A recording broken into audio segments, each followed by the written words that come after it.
I transmigrated into a real and fake daughter story and became the fake one. The kind where a maid swapped her own daughter with her mistress's child. Years later, the real daughter returned. Everyone thought she was some bumpkin girl from the countryside, but in truth she was beautiful, sharp, and backed by powerful figures. Classic heroine setup. As for her parents? Sensible yet burdened by guilt. Even though they had found their biological daughter, they still favored the impostor. Thus, the plot unfolded.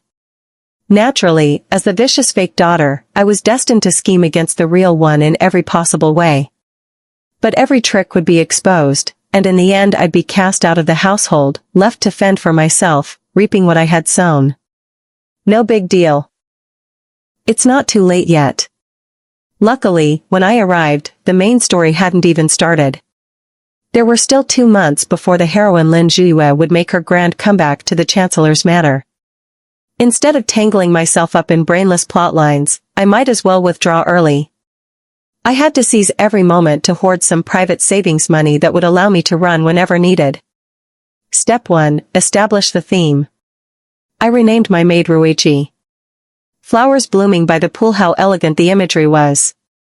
She bowed again and again, grateful for the gift of a new name. I smiled. No need to be polite. It's what I should do. Step 2. Refine the plan. Scour for wealth right under my nose. According to the original plot, my 17th birthday was approaching. My elder brother was already preparing the banquet for me. I want the best opera troupe in the capital, I said. Let them perform for 3 days and 3 nights, with all the pomp and bustle. What do you think?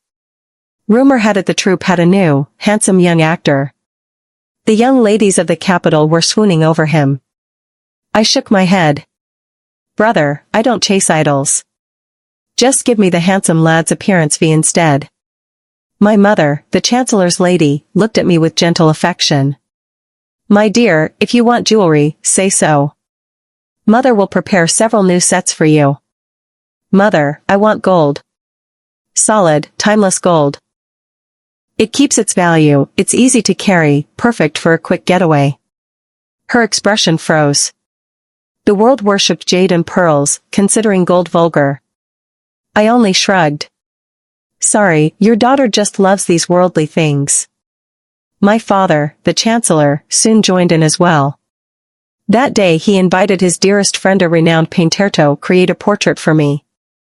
I shall prepare a long scroll for Miss Lin, as a token of my regard, the master announced, lifting his brush.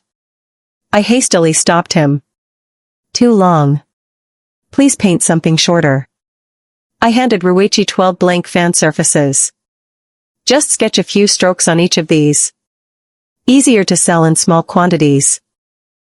And if we run into one of your die-hard fans who wants the whole set? Even better. Of course, as with all such tales, I had a fiancé, young Marquis Jiang Tingyun. He was the male lead of the story. Months later, when the true daughter Lin Jue returned, Jiang Tingyun would fall for her at first sight and insist on breaking off the engagement with me, the fake daughter. That, in the original story, was the spark of my descent into villainy. For now, Jiang Tingyun still treated me with gentlemanly courtesy, though a flicker of disdain often crossed his eyes. This was an open-minded city. It wasn't improper for betrothed couples to occasionally meet in public. Out of regard for my father, Jiang Tingyun invited me out once every 5 or 6 days. He found these perfunctory outings tedious. So did I. Time was money. I couldn't afford to waste it. So I said, young Marquis, let's make a deal. You can buy my absence.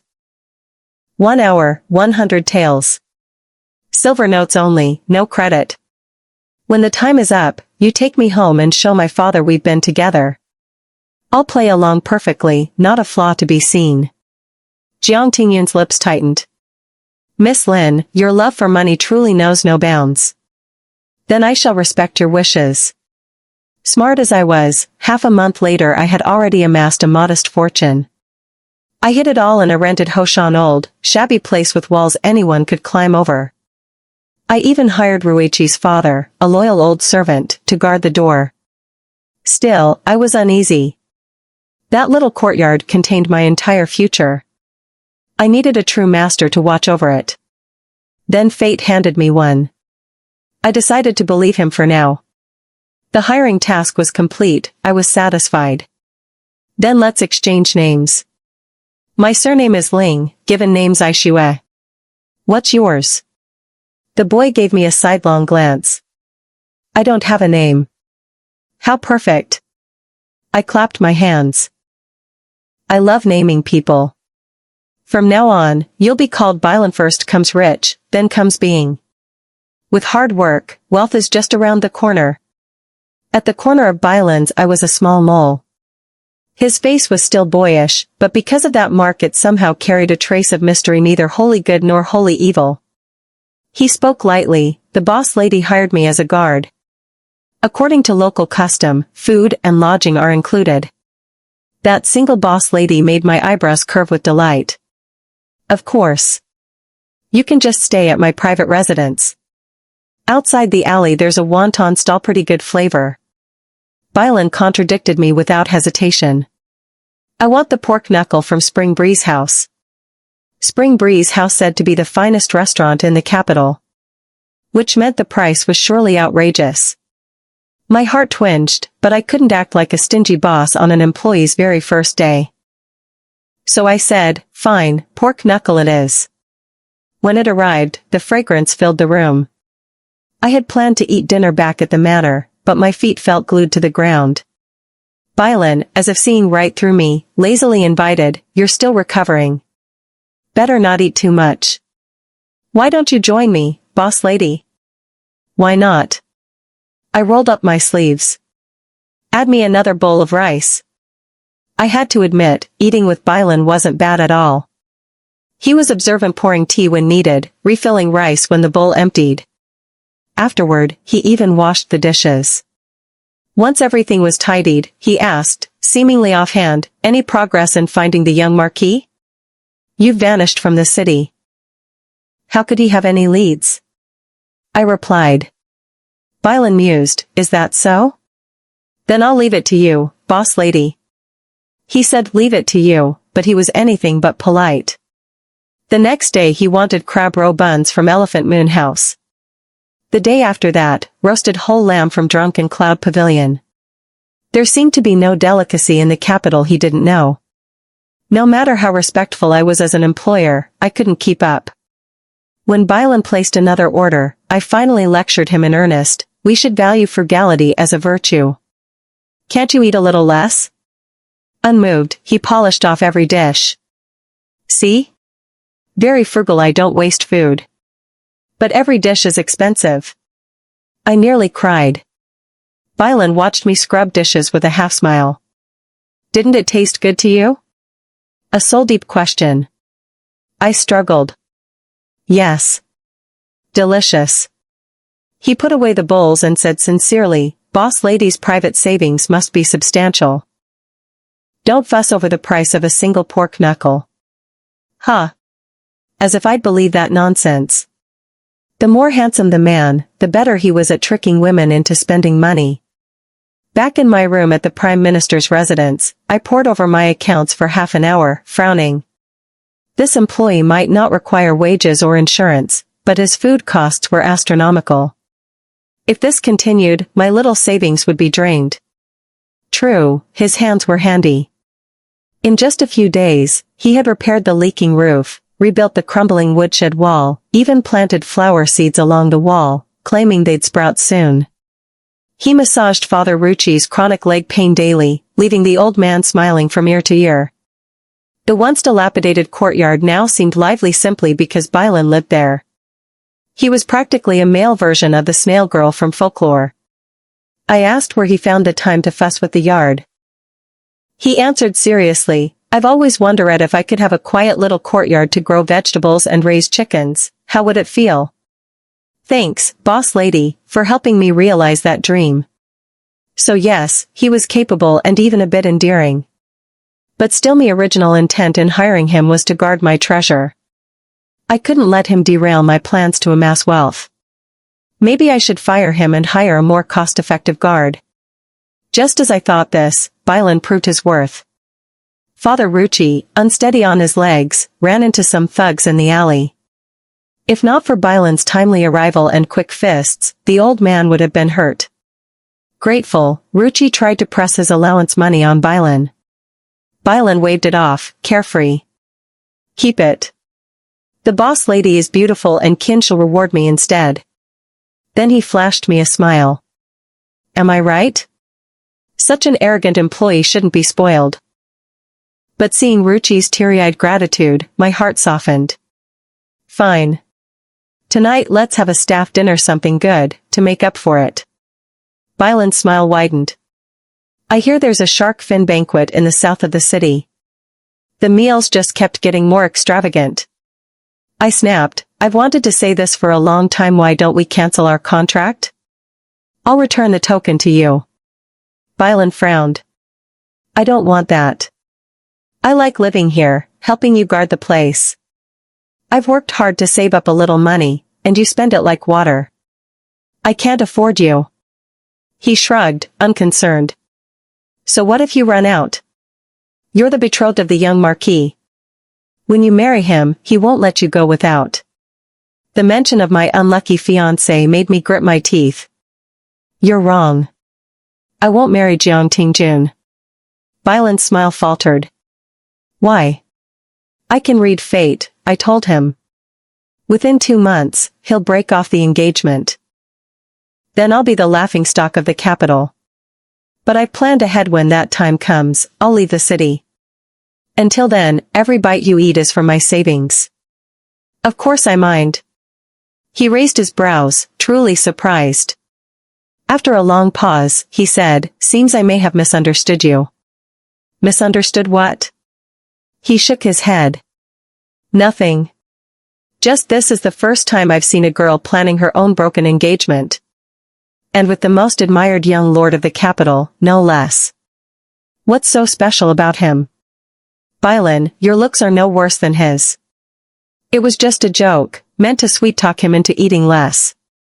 But oddly, his ears flushed pink as he turned away. Is this your trick, boss lady? Flattering me so I'll eat fewer meals? I laughed. So? Does it work? After some hesitation, Bylan conceded, fine. Pork knuckle every other day. Since that talk of the engagement, he had been noticeably more obedient. The food costs dropped sharply, he ate plain fare happily. I suspected all his earlier indulgence had been deliberate, just to test me. Still, increasing my income was crucial. My unlucky fiancé could still be milked for some silver. When days passed without meeting him, my parents grew suspicious, hinting at problems in the engagement. I longed to tell them there had never been any affection. But money mattered more. So I brought Rucci along to the Marquis' manor again. The guard said Jiang Tingjun was entertaining guests in the garden. From a distance, I saw him with a short, round-faced man in the pavilion. The man's figure was unmistakable, must be third Prince Murongji. His mother, the noble consort, was sister to the Marchioness of Yongning, Jiang Tingjuan's aunt. The novel's plot had set Jiang firmly in the third prince's faction at first, laboring hard in the succession struggle, before he later defected to support the heroine. But that was another story. Perhaps because of the prince's rotund figure, Jiang looked thinner than I remembered. The once dashing young Marquis now wore pale gauze robes, and surprisingly carried an air of ethereal grace. A normal fiancé would worry for him, urge him to eat better. That way, he'd feel cared for, maybe grow more generous. Brilliant idea. I sent Rucci to Spring Breeze House for another pork knuckle. Though its rich sauce hardly matched Jiang's celestial robes, a man so concerned with appearances would surely pay extra to save face. Indeed, the pork knuckle's aroma announced itself from a distance. Even Morongji sniffed eagerly.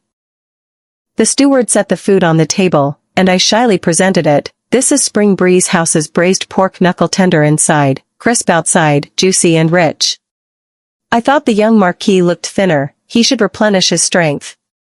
Morongji praised me endlessly for my thoughtfulness.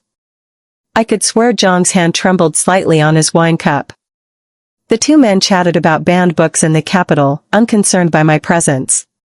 When the prince departed, he gave me a long look before smiling at Jiang. "Cousin, you are fortunate indeed." Jiang's face remained calm. "Your Highness jests." Only after the guest left did Jiang rub his temples, weary. "Why are you here?" "I haven't saved enough money yet, of course I had to come," I said inwardly. Out loud I teased, "Lucky I did, or I wouldn't have noticed how much weight you've lost. You never take care of yourself unless I'm here." My performance deserved an award. Jiang froze, then slowly said, "You care about me?" "I'm surprised." I smiled sweetly. "Don't mention it. The braised pork knuckle is 10 taels. Don't forget to pay." For a moment, I thought he might call out my inflated price. But instead, he silently handed me a banknote. "All right. I'll pay." Then he looked at me, puzzled. Why does Miss Zai Shui love money so much? It was the second time he'd mentioned it. The first had been through clenched teeth, but now his expression actually softened. I brushed it off. "I'm shallow, I admit it. I have no hobbies, just a love for silver." "You've known that all along, so why the surprise?" He gave a wry smile. "Shallow, perhaps. But at least you're honest." "Very well, our household lacks affection, but it has plenty of money." "You love money so much, then from now on, you'll be in charge of it." Jiang Tingyun's voice carried a trace of gentleness. The twilight lay over her face like a soft veil of river light. If I hadn't known the plot, if I hadn't known how decisive Jiang Tingyun had been when breaking off her engagement with Yuan Shu, the novel's female lead, I might almost have believed she was a good person. These days had been peaceful. I'd already returned 2 of the 4 tokens to Bailan. The guards at the city gates were becoming increasingly lax, and I suspected it wouldn't be long before Bailan could disguise himself as Yirong and slip out of the city. Sometimes I also wondered about his background. Clearly, he possessed extraordinary martial skill and carried a mission, yet he stayed quietly in my courtyard, tending flowers, living as if he were some retired official. Suspicious, really. What kind of past could make a young man long for such a reclusive, pastoral life? But I was just a Sichuan merchant, and he and I had only met by chance. We would part ways eventually. Why ask too much? That evening, as usual, I took Ruichi along, first to Chunfeng House to buy a braised pork knuckle, then back to the small courtyard to see Bailan and count my treasures. For some reason, maybe intuition, I felt as though someone was following me. I made a few extra detours in the city before returning. In the yard, Bailan was loosening the soil around the flowers planted by the wall.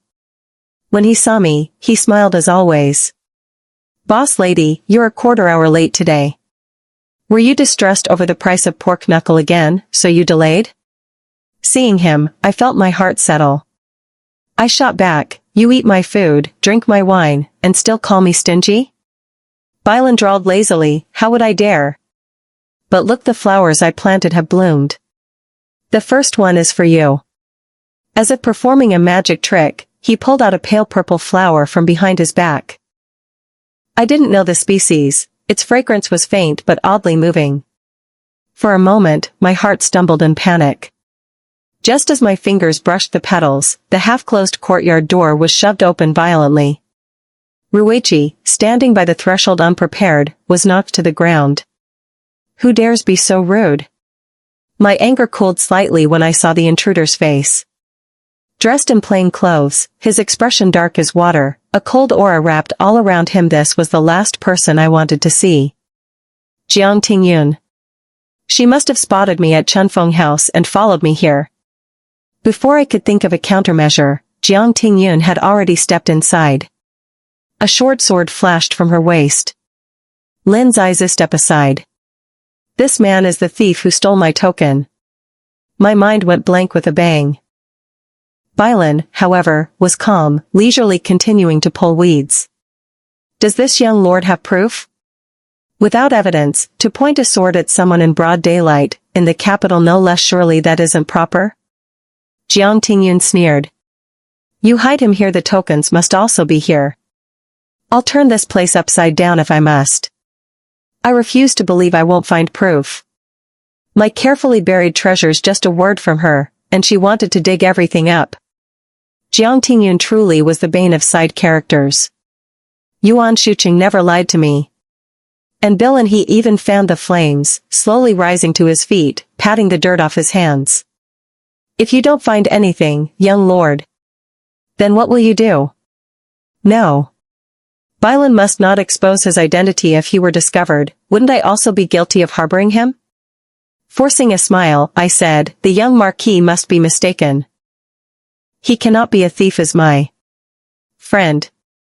Jiang Tingyun's grip on her sword really did falter for a moment. What friend? Explain yourself. Even if we are betrothed, I cannot allow you such secrets. You're out of line, Jiang Tingyun. If you won't believe me, then go ahead and dig. Dig the earth, dig the ground. You graduate from Lanxiang Technical School or something? I shut my eyes and shouted, Jiang Tingyun. If you dare dig, I'll never forgive you. Then, recklessly, I blurted, he's my kept lover. My voice was so loud even the sparrows on the eaves fluttered away in fright. Everyone stood frozen. Bailan most of all was completely stiff. Through gritted teeth, Jiang Tingyun forced out, Lin Zai Shui. Don't be ridiculous. Who's being ridiculous? Men can keep mistresses, why can't women? Jiang Tingyun's gaze grew as dark and still as dead water. After a long pause, she said, you are the fiancé I have paid betrothal gifts for. How can you treat me so? You never truly regarded me as your wife. You despised me for being shallow and coarse.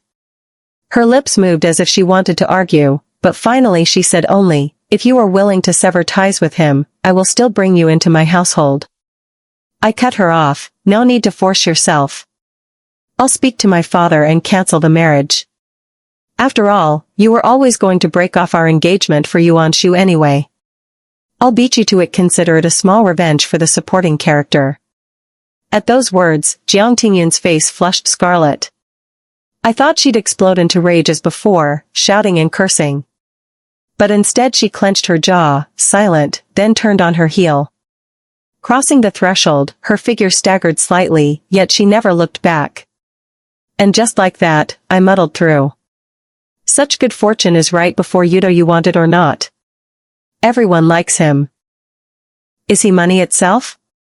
It wasn't only the servants who endlessly praised Bailan, even my parents cherished this future son-in-law with great affection, treating him as if he were their own child.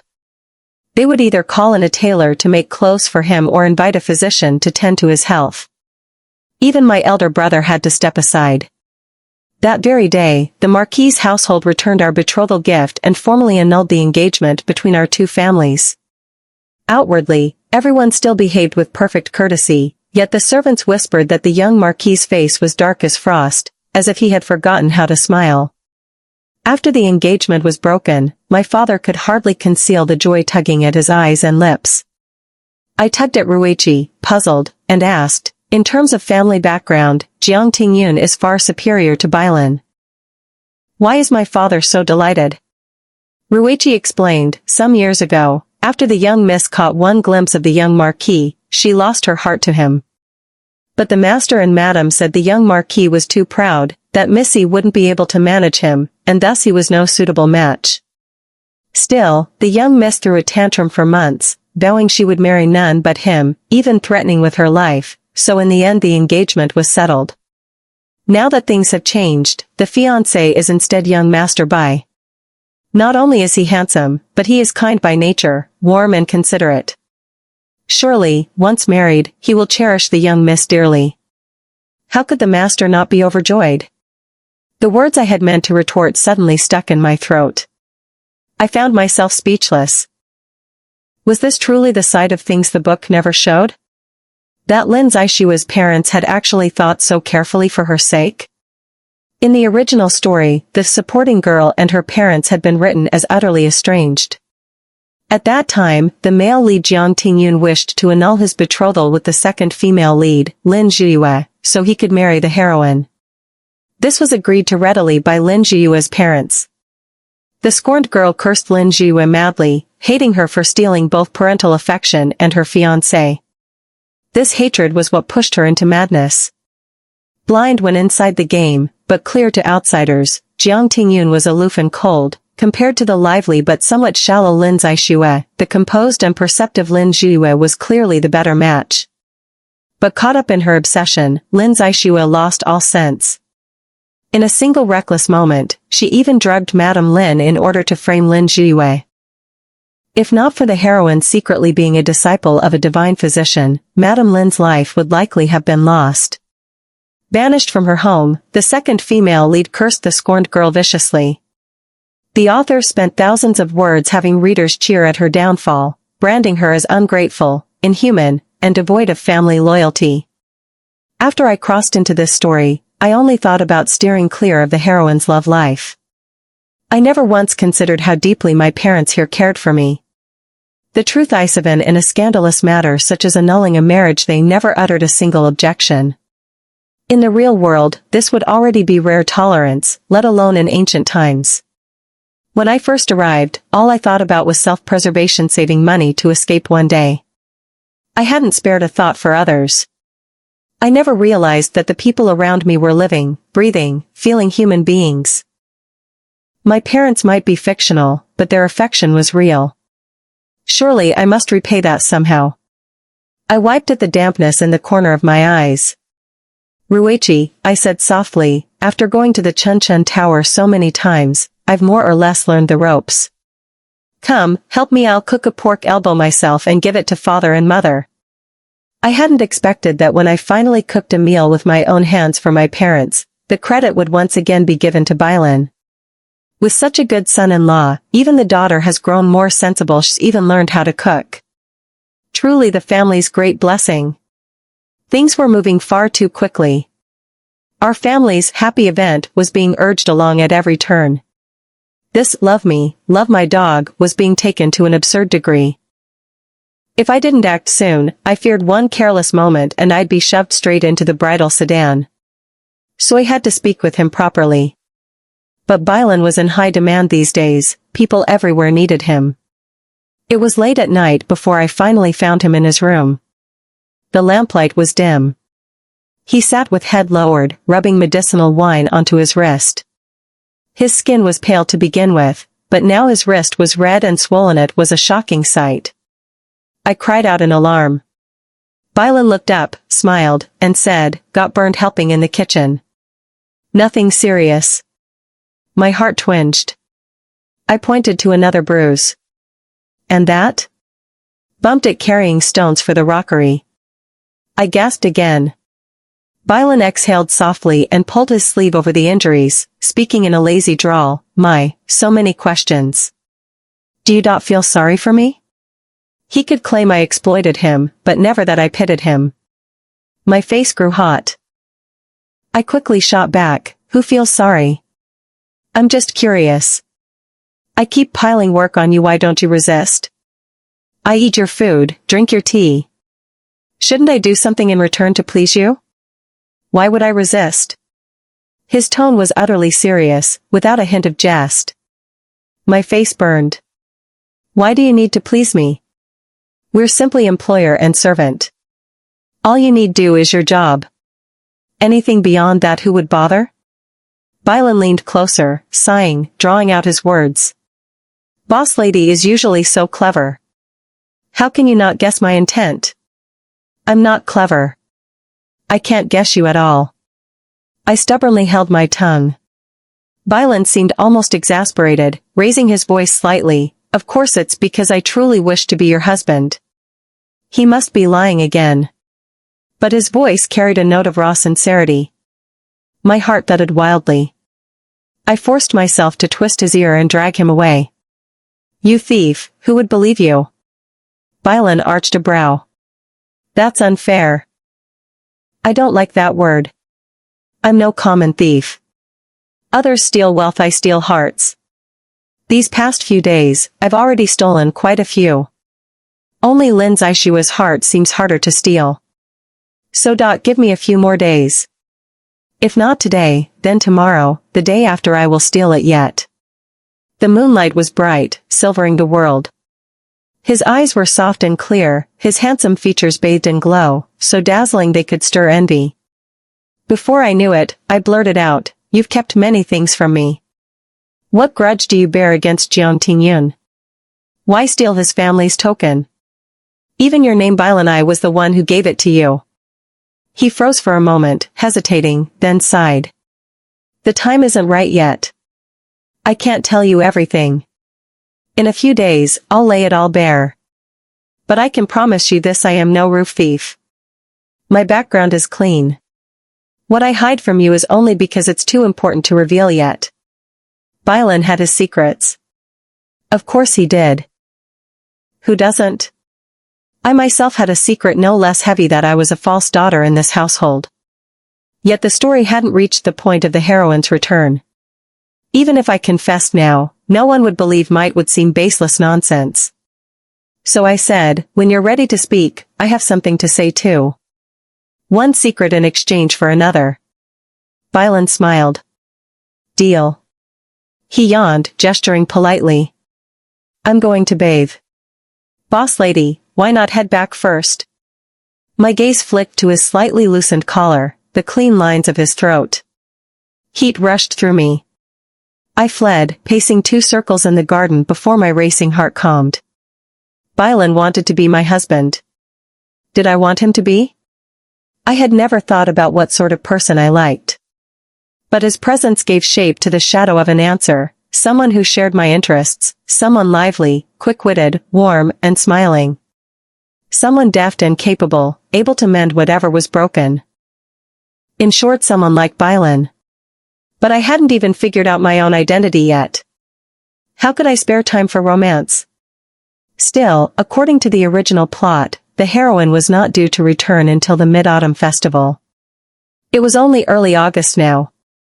I had time to sort out my feelings. Or so I thought. I miscalculated. Everything unraveled when the heroine appeared ahead of schedule.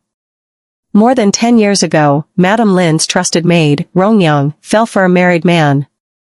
To keep her from sin, Madame Lin arranged another match for her. But Rongyang bore a grudge. She took her revenge by stealing away the Lin family's infant daughter. Leaving his own daughter behind, Li Dai Taojiang carried off the young miss of a wealthy family, yet even after that, he did not treat her well. He abandoned her outside a convent. Fortunately, the young miss grew up healthy, and even received the wholehearted instruction of martial experts. Before her death, Nurse Rong revealed this secret to the physician who was treating her.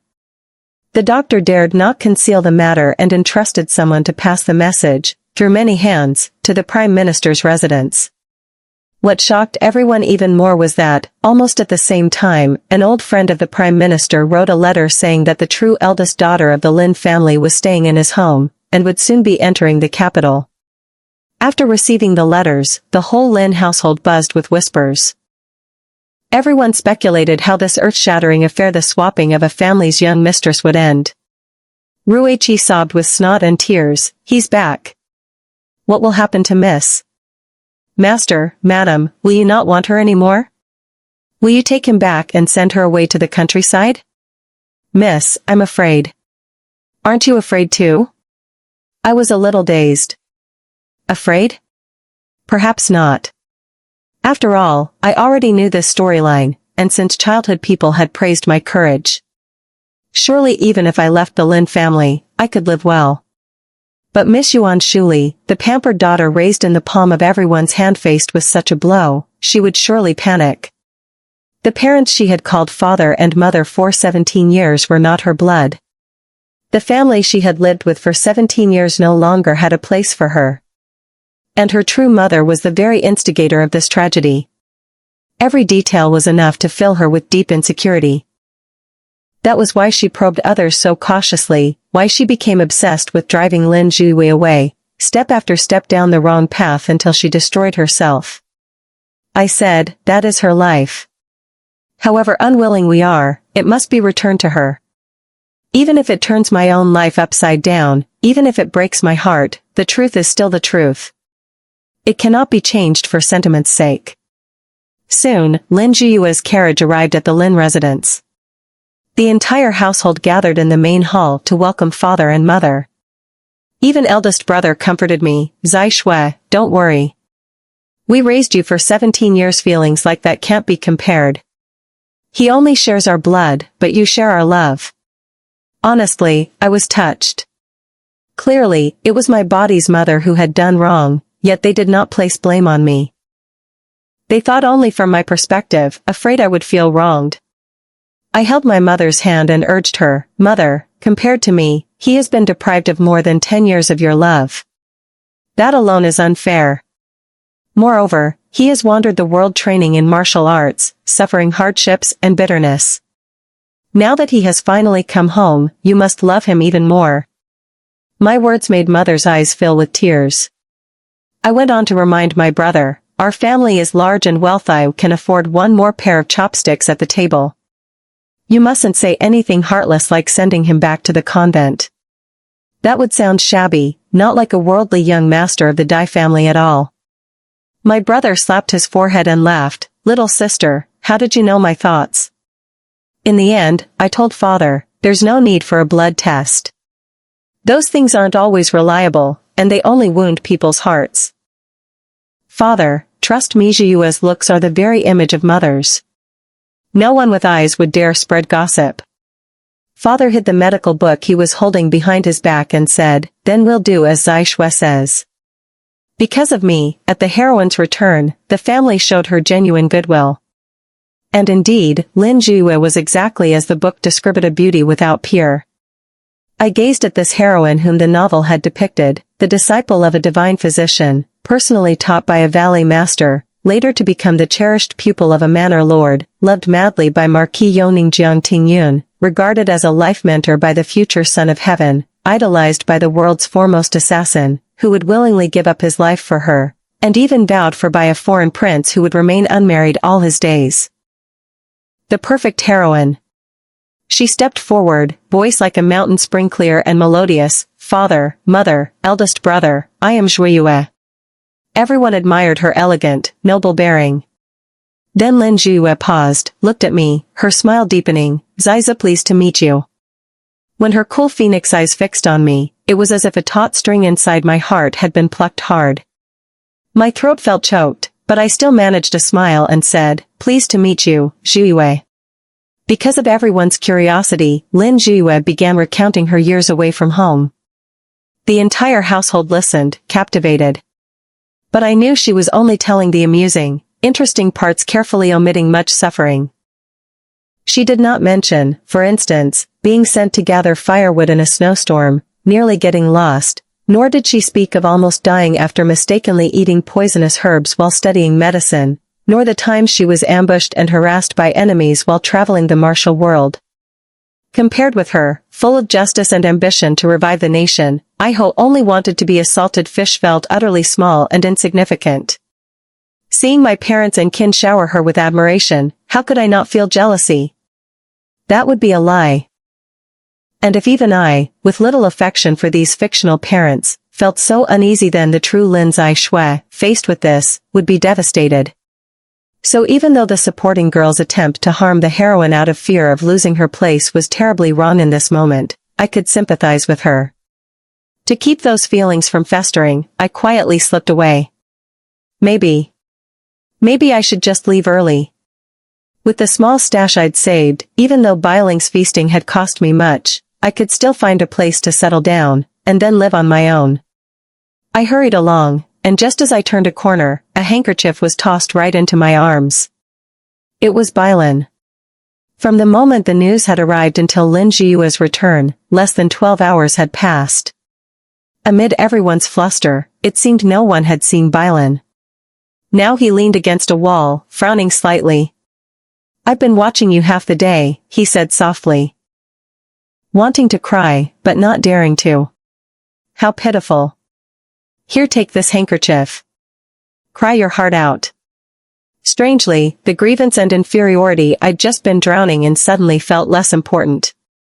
This person had some odd power, made everyone lower their guard. I took the handkerchief without ceremony and dabbed my eyes. Why should I cry? I'm ugly enough already, crying only makes me uglier. Bylan bent down so our eyes were level, his tone playful. Whoever dares call my wife ugly, I'll beat him up. My heart twisted. After all this came out, do you still consider me your wife? You were so happy planning our marriage before, Ito, you regret it now? Bylan shook his head without a care. Nonsense. When did you ever see me regret? I'm still happily planning to marry you. His words were sweet. If I left the Lin family and took him with me, maybe it wouldn't be so bad. He was handsome, skilled, and caring. I really did enjoy being with him. Still shy, I asked, but I'm not the Lin family's real daughter. Doesn't that matter to you? I can't afford to keep you, can't even buy pork knuckles from the brothel anymore. They say love without money is just sand in the wind, who knows how long our fate can last. Why would I care? Bylan answered slowly, word by word. I've long known you're not their real daughter. My smile froze. It felt like a basin of cold water poured down my spine. Even in the midday heat, I shivered. How? How did you know? Bylan didn't notice my alarm. He just rubbed his nose, looking a little sheepish. Earlier, we agreed one secret for another. To be fair, I'll tell you my own. Actually, I'm the direct disciple of the foremost sect under heaven, the Heavens I sect. My name is Xiaoshi, courtesy name Shuiyue. My senior sister entered the sect a year before me. This time, our master ordered us both down the mountain to steal the Yongning Marquis command token. I didn't have to pretend to be shocked, I truly was. Of course I knew the name Xiaoshi. He was the novel's second male lead, childhood sweetheart of Lin Zhiyue. A man of pure, romantic nature, who devoted his whole life to her happiness. Supporting the second prince's rise, he remained her most steadfast ally. Yet the childhood friend could not win against the fated lover. Lin Zhiyue ultimately chose Jiang Tingyun, the male protagonist. And Xiaoshi, heartbroken, faded into sorrow. Sui had stumbled into the path of the almost lover, the second male lead. He continued, we originally planned to steal the Jiang family's command tokens and blame them for negligence. But the intel was wrong. I was injured, and hid in a neighbor's carriage. Then you seized the Heavens I token, made me guard your house. I went along with it, pretending to obey, staying in your residence.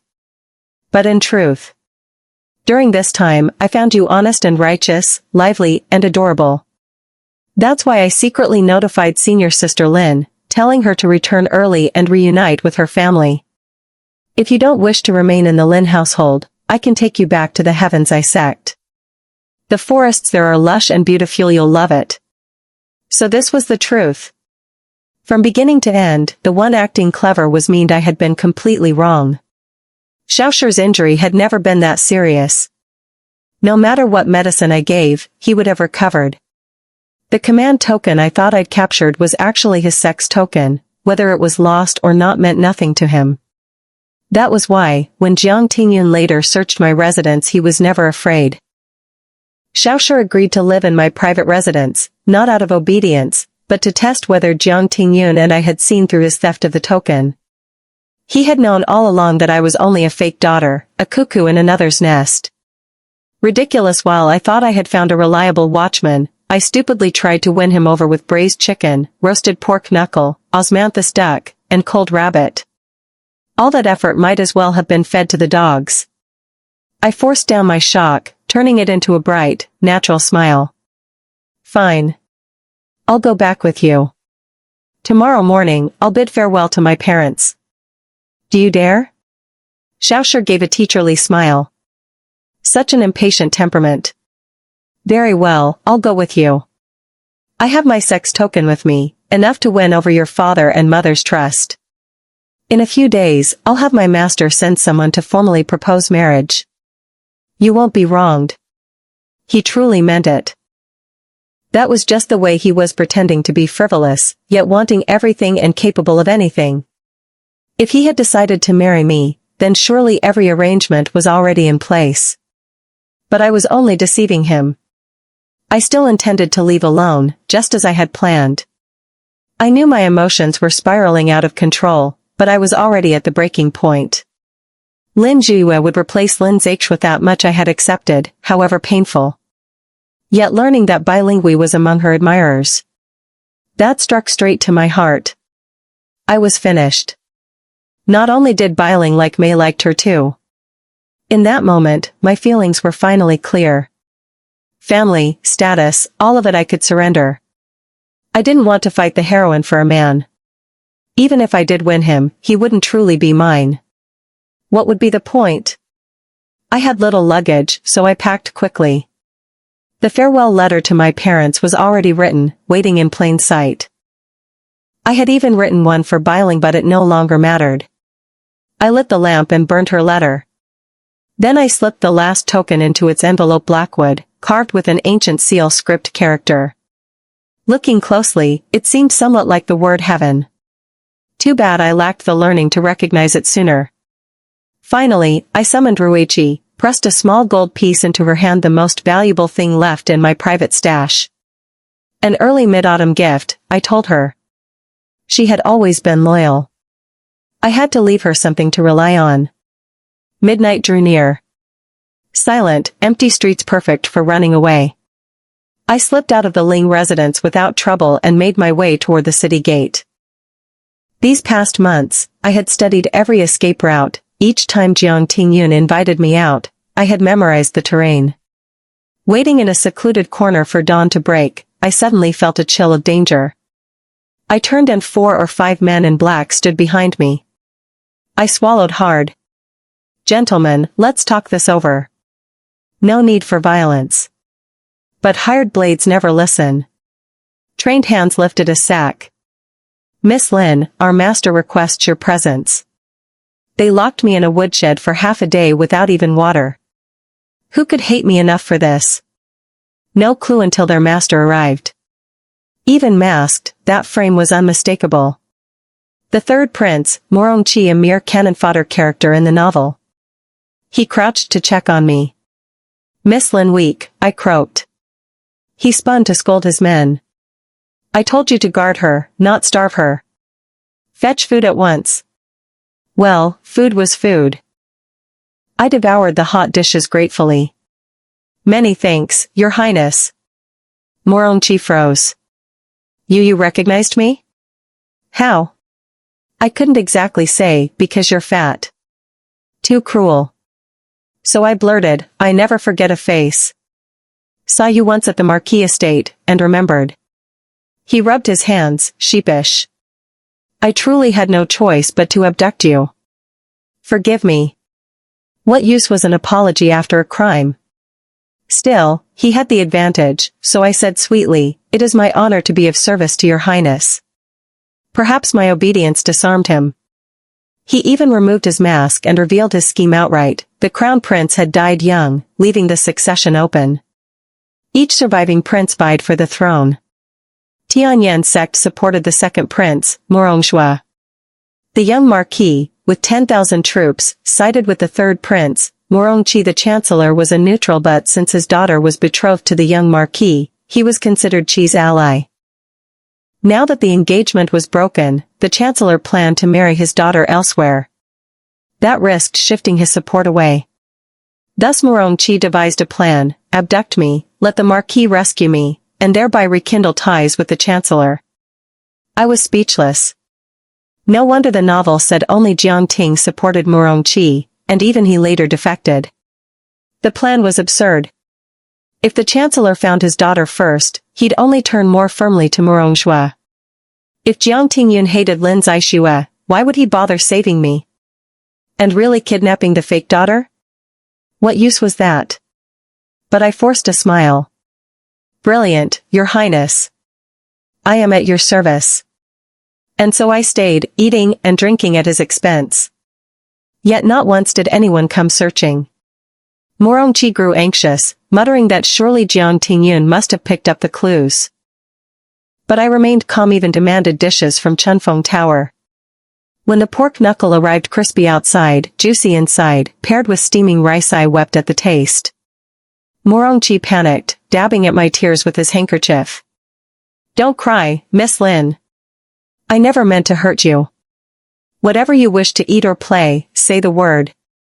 If not for your father breaking the betrothal with Ting Yun, I wouldn't have had to do this. I turned away, unwilling to answer. But Morongchi was a chatterbox, lamenting beside me. He compared himself endlessly to his brothers, despised by his father, obsessed with losing even Jiang Tingyun's support. I couldn't help replying, your fate is in your own hands. No one can force you. To struggle for the throne is endless toil, to hold it will be lifelong burden. Is it worth it? He fell silent, half his face hidden in candlelight. At last he gave a bitter laugh.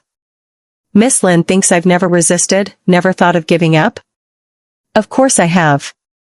I know well without virtue, disaster follows. But if I abandon the fight, what of my wife? My retainers? Their families?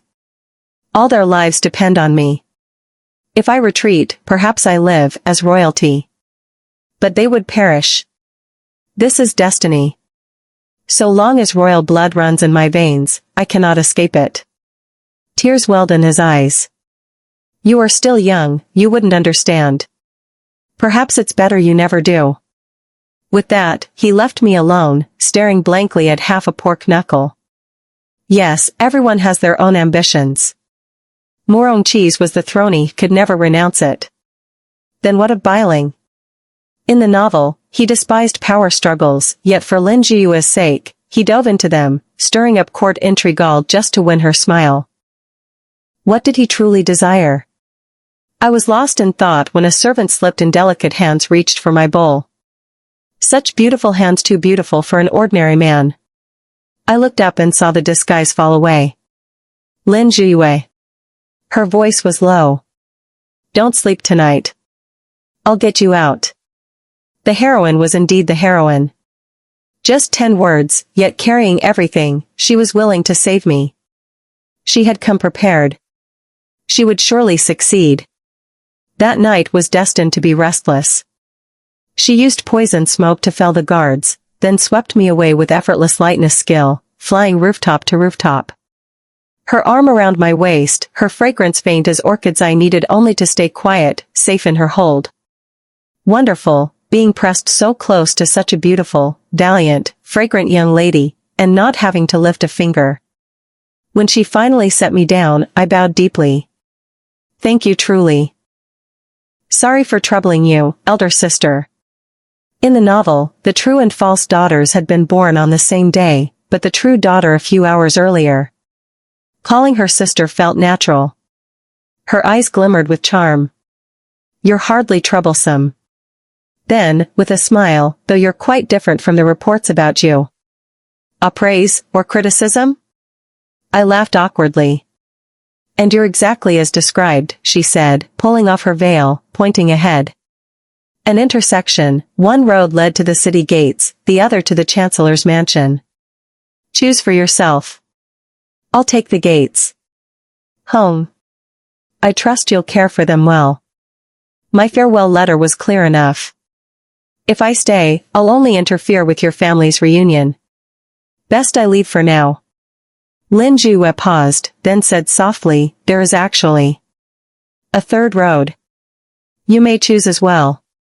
Junior brother Xiao already told me he will marry you properly and openly. If you are willing, I will tell you the direction of the Heavenly Eye sect. You've been missing for several days, she investigated. He discovered you once inquired about the route for traveling south, so he left the city to look for you. He mobilized all of the Heavenly Eye sect's spies, but no one imagined you were still inside the city. I've never seen my normally carefree and cheerful junior brother this anxious. He truly holds you in his heart. It was wrong of him to deceive you, but if you sever your bond completely, I fear both of you will live with regret. Tears rushed to my eyes. When your imagined rival is superior to you in appearance, character, and bearing, all negative emotions vanish, leaving only helplessness. The story of the heroine and the second male lead was long predestined, I cannot change it. Even if I wished to, faced with such a flawless rival, how many chances of victory do I truly have? And when one is already calculating chances, one has in fact already lost. The heroine worries for the world, I only wish for a quiet corner to myself. The disparity in vision is overwhelming. I sighed bitterly.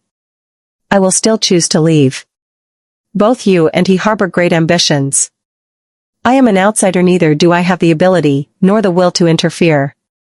All I ask is for a simple and peaceful life. You must think my wish is too lowly. Lin Jue shook his head in disapproval. The heavenly I sect has always taught me to take the well-being of the world, the peace of rivers and seas, as my duty. But you are mistaken. I have never considered such thoughts of yours lowly or small. He stepped closer, resting his hand lightly on my shoulder. What I guard with all my effort is precisely the countless, ordinary desires like yours for people to live in peace and security. So, Shui, if you can live contentedly, I find great comfort in that. The night wind lifted the strands of hair at his temples. In that moment, Ling Zhiyue's expression was solemn and compassionate, like a god descending. This purse is for you. Be careful on the road ahead. Inside, it was stuffed full of banknotes. Startled, I asked, why give me this? I am only delivering it on behalf of another, he said, folding his arms with unfathomable composure. He glanced behind him. That person said, when a young woman travels far, she should always have enough at hand. He also said you love money, and he has plenty, so he sent you some. In the distance, I glimpsed a corner of familiar white gauze fluttering by. So, it was him. Morong Chi had kidnapped me merely to lure Jiang Tingyun to my rescue. He must have looked for Bailan first, failed, and then turned to Lin Jue for help. As for why he did not appear himself, perhaps he truly detests me. After all, he is one who treats money as dirt, noble and aloof, and he has always despised my shallow greed. I drew out a single banknote from the purse. Please deliver this message for me, I am not greedy. One banknote is enough to buy my refusal to see him. That is all I ask. After half a month wandering through mountains and rivers, I finally found a quiet little town. For a livelihood, I opened a small shop selling braised pork knuckles. At first, business was hard. Being new, I could not buy fresh and cheap meat. The local butchers formed a clique, selling me only scraps and offcuts. No matter how fine my seasonings, poor meat spoiled the dish. I fretted for several days, until sores formed at the corners of my mouth, painful to even speak. But fortune soon smiled. A few days later, my assistant told me a new butcher had arrived in the east of town, skilled with his knife, quick and efficient. He was willing to sell me fresh meat at the normal price. A timely rein. With him as supplier, my shop's sales flourished. Gradually, rumors about him spread. They said he was strikingly handsome, so much so that every girl and young wife in town loved buying meat from him. The county magistrate's daughter was his most ardent admirer, visiting daily just to catch his eye. Others claimed he was highly skilled in martial arts. By day he slaughtered pigs, by night he taught the neighborhood children to practice, strengthening their bodies. Curiosity stirred in me. One evening, closing shop early, I decided to see him for myself. From half a mile away, I could already hear the lively chatter of girls. Brother Xiao, I want 10 jin of lean pork minced finely, not a speck of fat. Brother Xiao, I want 10 jin of fatty pork also minced, without a trace of lean. More than a dozen young women crowded around his stall, clamoring. The stall owner had a pair of peach blossom eyes, half smiling, half mocking. I say this first, if you can't carry 10 jin of meat, you must find someone yourself. I won't deliver to your homes. The girls squealed shy protests. And when paying, he added, do not give me embroidered purses. Their complaints grew louder. I stood there watching him for some time, not knowing whether what I felt was joy, sorrow, or something else. I had once wondered, should Bailan, as a disciple of the heavenly I sect, follow his senior sister, shedding blood to reform the court. But he had once told me, his dream was to have a quiet courtyard. To eat simply and live at ease. Perhaps, here, he had found his answer. I pushed through the crowd, stepping forward. In a loud voice, I declared, I want 10 jin of golden soft bones, minced finely. Everyone turned to stare. What nonsense. Who buys golden soft bones just to mince them? Is she here to ruin Brother Zhao's business? Bailan had been lowering his head over the chopping block. At the sight of me, he grew flustered, setting his knife down. This. What would this young lady want bones for? He asked uncertainly. Through clenched teeth, I spat, to feed the dog. He froze. But I see you every day. You don't have a dog. I nearly burst out laughing, but I raised my head proudly. I will have one soon. My house may look shabby, but it hides much within. Bailan suddenly smiled. The dim sunset dyed his brows and eyes even gentler.